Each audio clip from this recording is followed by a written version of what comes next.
나그네의 고향 소저널스 베드로전서 2장 11절에서 12절에 나타난 메시지입니다. 명절 때가 되면 여러분은 무슨 생각이 나십니까? 나의 살던 고향은 꽃피는 산골, 복숭아꽃, 살구꽃, 아기 진달래, 울긋불긋 꽃대골 차린 동네, 그 속에서 놀던 때가 그립습니다. 어렸을 때 즐겨 불렸던 고향의 봄이란 노래입니다. 한국인의 의식구조를 쓴 이규태 씨는 한국인의 정서의 최대 공약서는 고향으로 되돌아가고 싶은 향수라고 했습니다. 이것을 고향에 대한 회귀 본능이라고 불렀습니다. 그래서 한국인들이 좋아하는 노래 중에 고향에 대한 그리움이 많이 있다고 표현합니다. 꿈에 본 내 고향, 머나먼 고향 등 고향에 대한 그리움을 노래한 곡들이 특별히 많이 있습니다. 성경은 그리스도인들이 고향을 향해 가는 나그네라고 묘사합니다. 베드로전서 1장 1절에서도 그리스도인들을 흩어진 나그네라고 불렀습니다. 오늘 본문 말씀 2장 11절에서도 나그네와 행인 같은 너희라고 말씀하셨습니다. 우리가 예수 그리스도를 구원의 주님으로 영접하는 순간 우리는 하나님의 자녀가 되고 하나님 나라인 천국 백성이 됩니다. 10절에서 너희가 전에는 백성이 아니더니 이제는 하나님의 백성이요. 여기서 전에는 이란 문구와 이제는 문구가 서로 대절을 이루고 있습니다. 전에는 무슨 의미인가요? 예수 그리스도를 믿지 아니할 때에는 하나님 나라의 백성이 아니었습니다. 그러나 이제는이란 우리가 예수 그리스도를 구원의 주님으로 믿을 때 하나님의 백성이 되었습니다. 이때부터 우리는 영원한 고향인 천국을 향해 걸어가는 나그네 인생이 되었습니다. 하나님을 모르는 사람들은 영원한 고향이 없이 이 세상에 정처 없이 떠돌아다니는 방랑자들입니다. 그러나 예수 그리스도를 믿고 하나님의 자녀가 된 그리스도인들은 천국의 고향을 향해 걸어간 순례자들입니다. 자신에게 물어보십시오. 나는 방랑자인가 아니면 순례자인가? 성경은 신앙의 조상들의 삶을 가르치면서 나그네와 행인으로 우리 그리스도인들이 이 땅에 살아가는 모습이 어떠해야 함을 보여주고 있습니다. 창세기에서 아브라함이 가나안 땅에 들어갔습니다. 가나안 사람들에게 자신을 다음과 같이 묘사했습니다. 나는 당신들 중에 나그네요 거류하는 자이니, 나그네요 거류하는 자이니. 창세기 23장 4절에 I'm a stranger and a sojourner among you 라고 표현했습니다. 이 말씀에 나오는 단어를 이용하여 오늘 메시지 영어 제목을 sojourners, 거류민이라고 지었습니다. 히브리서 11장에서도 아브라함과 이삭과 야곱을 언급하면서 이들을 땅에서는 외국인과 나그네로라고 증거를 했습니다. 우리가 이 땅에서 예수 그리스도를 주님으로 믿고 하나님 나라의 시민이 되는 그 순간부터 우리는 이 땅에서 외국인, 거류민이 되는 것입니다. 우리의 소속이 이 땅이 아닙니다. 이 땅에서의 삶이 우리 인생의 전부가 아닙니다. 이 땅은 하늘나라로 가는 길에서 얼마 동안 잠시 머물다 가는 임시 처소입니다. 우리는 이 땅에서 영원한 고향인 하나님 나라를 향해 가고 있는 나그네이며 순례자들입니다. 그러면 이 땅에서 나그네로서 어떻게 살아야 하는가에 대한 사도 베드로는 무엇이라고 말씀하고 있습니까? 이것이 오늘 메시지의 초점입니다. 첫 번째, 여러분의 영혼을 더럽히고 파괴하는 육체의 정욕을 절제하십시오. 11절에 보십시오. 사랑하는 자들아, 나그네와 행인 같은 너희를 구원하노니 영혼을 거스려 싸우는 육체의 정욕을 제어하라. 여기서 육체의 정욕에서 육체는 단순히 우리의 몸, 우리의 바디를 의미하는 것이 아니라 우리에게 있는 죄의 욕망, sinful desires, 죄의 욕망을 의미하는 것이에요. 우리의 심령 속에 우리의 영혼을 지저분하게 하고 더럽히고 파괴하는 부패한 죄의 욕망이 있습니다. 우리 속에 있는 이 부패한 욕망을 어떻게 다스리냐에 따라서 이 땅에서의 내 영혼의 모습이 결정됩니다.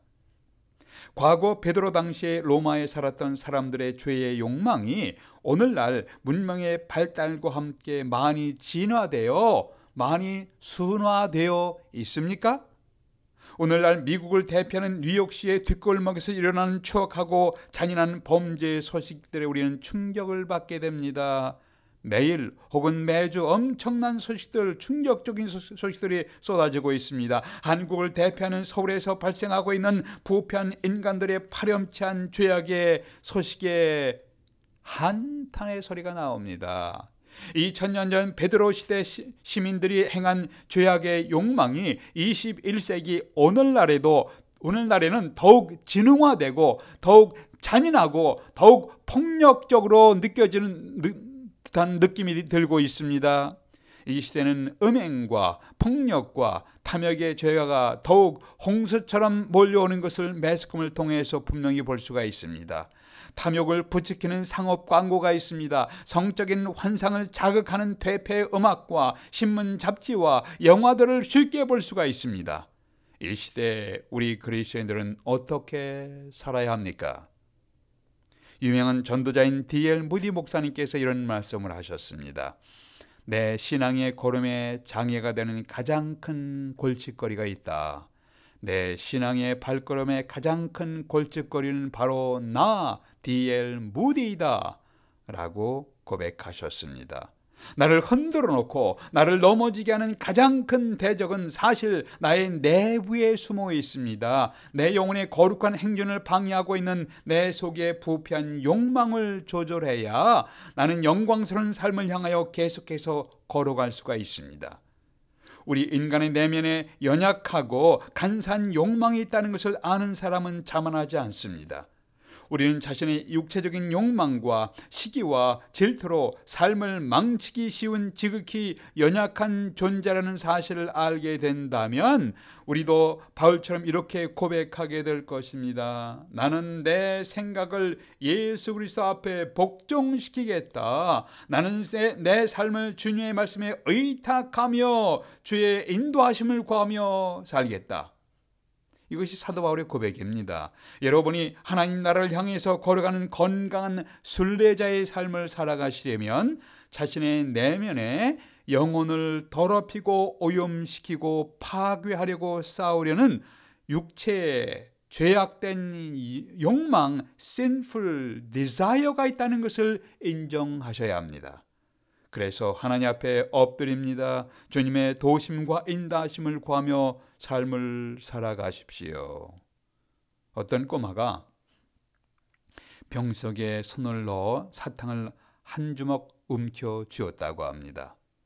그런데 손을 빼려 하니까 손이 빠지지 않는 거예요. 꼬마가 울기 시작합니다. 이 모습을 본 엄마가 이렇게 말합니다. 얘야, 사탕 하나만 잡으면 돼. 그러면 손이 빠질 거야. 하나만 잡으면 빠질 거야. 그러나 꼬마는 당장 손에 움켜진 사탕을 놓기 싫어서 계속 울어댑니다. 여러분은 이 꼬마를 어리석다고 생각하십니까? 이렇게 탐욕스럽게 많이 움켜쥐고 징징대는 모습이 바로 여러분과 저의 모습은 아닌가요?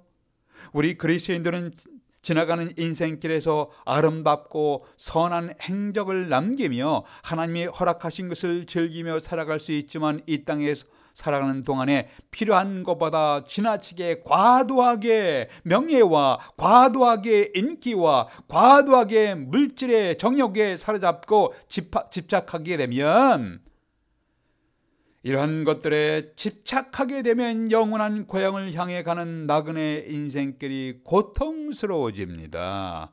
그래서 사도 바울은 여러분의 영혼을 고통스럽게 하는 육체의 지나친 정욕을 절제하며 살아가십시오 라고 권면하고 있습니다. 나그네 인생길을 은혜 속에 살아가시려면 두 번째는 여러분 심령 안에 거룩한 욕망을 품고 하나님을 영화롭게 하십시오. 거룩한 욕망을 품고 12절 보세요. 너희가 이방인 중에서 행실을 선하게 가져 너희를 악행한다고 비방하는 자들로 하여금 너희의 선한 일을 보고 오시는 날에 하나님께 영광을 돌리게 하려 함이라. 이 말씀에서 베드로는 하나님 백성들의 선한 행실, 선한 일을 강조했습니다. 종교개혁 이후에 정통 그리스도인들은 오직 믿음으로 의롭게 된다. Justification by faith. 믿음을 강조했습니다. 믿음으로 의롭게 될 수 있다. 된다. Justification by faith. 이것을 믿음을 강조하다 보니까 이에 비해서 선한 행동을 덜 강조하게 되었습니다. 물론 죄로 오염된 인간들이 선한 행동을 통해서 죄로 인한 심판에서 해방될 수 있다는 생각은 큰 착각입니다. 오직 자신을 메시아이신 예수님께 의탁하는 믿음을 통해서 죄로 인한 심판에서 해방될 수 있다는 메시지가 성경에 강조하는 메시지입니다. 그러나 예수 그리스도를 믿고 죄로 인한 심판에서 벗어난 그리스도인들에게 하나님이 기대하시는 것은 하나님 백성다운 선한 행실입니다. 오늘 12절에서 너희가 이방인 중에서 행실을 선하게 가져 너희를 악행한다고 비방하는 자들로 하여금 너희의 선한 일을 보고 오시는 날에 하나님께 영광을 돌리게 하려 함이라. 이 말씀은 사도 베드로의 말씀은 예수 그리스도께서 하신 말씀을 거의 똑같이 인용하는 듯한 느낌을 갖게 됩니다. 예수님은 마태복음 5장 16절에서 너희 빛이 사람 앞에 비치게 하여 그들로 너희 착한 행실을 보고 하늘에 계신 너희 아버지께 영광을 돌리게 하라고 말씀하셨습니다. 그러니까 12절의 말씀은 예수께서 복음서를 통해서 말씀하신 말씀을 베드로가 자신의 언어로 다시 반복하는 느낌입니다. 사도 바울도 구원받은 하나님 나라의 백성들의 선행을 강조하셨습니다. 에베소서 2장 10절에서 우리는 그가 만드신 바라 그리스도 예수 안에서 선한 일을 위하여 지으심을 받은 자니 이 일은 하나님이 전에 예비하사 우리로 그 가운데서 행하게 하려 하심이니라. 우리로 하여금 주님의 은혜로 구원받게 하시고 그 후에 선한 일을 행하도록 계획하셨습니다. 12절에서 너희 이방인 중에서 행실을 선하게 가지라. 이 땅에 소속된 이방인들이 우리의 삶을 지켜보고 있는 가운데 여러분과 제가 살아가고 있습니다. 우리가 과거에 한국에 살 때 백인이나 흑인 같은 외국인들이 우리 동네를 지나갈 때 사람들이 그들의 관심을 가지고 유심히 지켜봤던 모습을 기억하게 됩니다. 이와 같이 우리 그리스도인들은 믿지 않는 사람들의 주목을 받으면서 이 땅에서 살아가고 있습니다. 우리 직장에서 세상 사람들은 우리의 행실을 지켜보고 있습니다. 우리의 가족과 형제들이 우리의 삶을 쉴 새 없이 지켜보고 있습니다. 우리들을 지켜보고 있는 사람들은 우리의 삶의 모습을 보면서 그리스도 예수 앞에 나올 수 있고 예수님에게서 멀어질 수도 있습니다. 우리의 이웃은 우리의 삶을 지켜보면서 우리에게 어떤 반응을 보이고 있습니까? 우리의 진실한 삶 때문에 그들은 그리스도에게 가까이 이끌림을 받고자 하는 열망을 갖게 되었습니까? 아니면 우리의 불성실한 삶 때문에 그리스도로부터 점점 더 멀어져 가고 있습니까? 다시 12절의 말씀을 보십시오. 너희가 이방인 중에서 행실을 선하게 가져 너희를 악행한다고 비방하는 자들로 하나님께 영광을 돌리게 하려 함이라. 비신자들은 자신들의 작은 실수를 매우 너그럽게 그냥 지나쳐 버립니다. 완전하지 못한 인간이니까 그럴 수도 있지 뭐, 사람이니까 그럴 수도 있지 뭐 라고 그냥 지나쳐 버립니다. 그러나 그리스도인의 작은 실수에 대해서는 매우 크게 부각시킵니다. 이방인들은, 비신자들은 자신은 막 살아도 그리스도인들은 제대로 살아야 한다는 기대감을 갖고 있습니다. 때로는 그리스도인들의 작은 실수를 과대하게 폭로하면서 모욕하고 비방하는 모습을 보게 됩니다. 그럼에도 사도 바울은 우리가 선을 행하되 낙심하지 말지니 포기하지 아니하면 때가 이름에 거두리라. 갈라디아서 6장 9절입니다. 라고 말씀했습니다.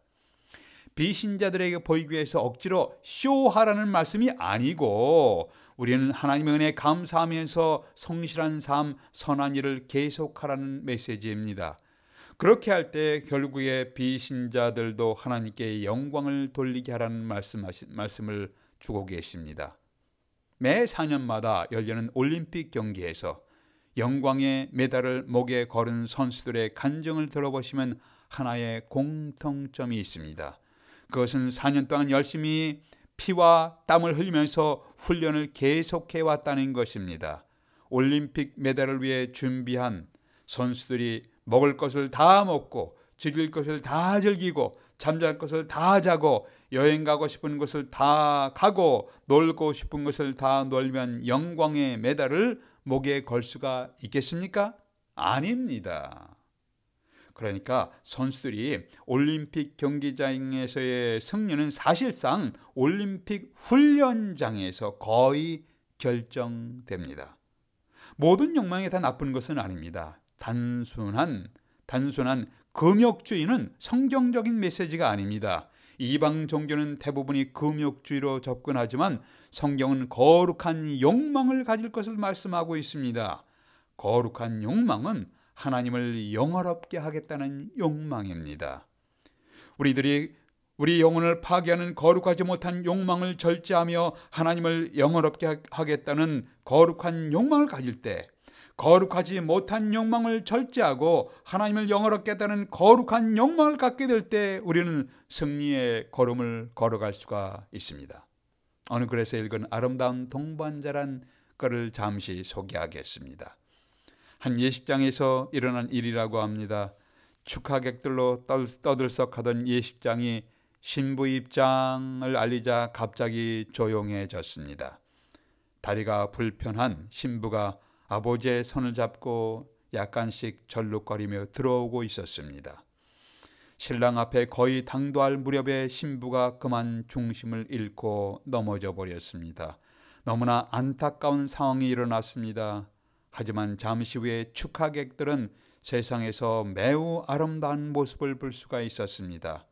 당황하며 아이고 어쩌나 하면서 눈물을 흘리는 신부 아버지를 대신해서 신랑이 재빨리 신부에게 다가가서 신부를 일으켜 세우더니 늠름하게 신부의 팔짱을 끼고 주례자 앞에 서게 되었습니다. 그리고 이어서 신랑은 자신의 한쪽 발을 신부의 웨딩드레스 밑으로 살며시 넣고는 신부의 짧은 쪽 발을 자신의 발등으로 받쳐 주었습니다. 신부의 작은 짧은 쪽 발을 자신의 발등으로 받쳐 주었습니다. 신랑은 중심을 잡론하고 안간힘을 쓰면서도 얼굴에는 건강한 미소를 머금고 끝까지 신부의 팔을 잡아 주었습니다. 그날 사람들은 아름다운 동행자로서의 결혼의 의미를 되새겨 볼 수가 있었습니다. 믿음의 삶도 동행하는 것입니다. 절름발이 인생이 하나님을 만나서 하나님의 도움을 받으며 평생을 하나님과 동행하는 여정입니다. 비록 내 인생의 절름발이 인생이어도 주님이 함께 동행해 주시면 부끄러울 것이 없습니다. 험한 인생을 살다가 넘어지지 않는 사람은 없습니다. 우리 모두는 다 넘어짐을 경험했습니다. 그런데 우리가 넘어질 때마다 주님이 붙잡아 일으켜 세워주시면서 천국까지 함께 동행하십니다. 주님이 우리의 죄와 허물을 대신 짊어지셨습니다. 십자가에서 우리 대신 죄의 대가를 대신 치러주시고 다시 부활하셨습니다. 성령을 통해서 우리 곁에서 동행자가 되어주셨습니다. 나그네 인생길에 주님과 아름다운 동행을 하는 우리의 인생이 되도록 함께 기도하십시다. 아버지 하나님, 저희들이 때로는 흔들리고 넘어질 때가 있습니다. 그렇지만 주님과 아름답게 동행하는 인생을 살아가고 싶습니다. 우리 영혼을 더럽히고 파괴하는 죄의 욕망을 거부하고 하나님을 영화롭게 하려는 거룩한 욕망, 이 거룩한 욕망을 품고 주님과 동행하게 될 수 있도록 아버지 하나님 도와주시옵소서. 우리 주님 예수 그리스도의 이름으로 기도하옵나이다.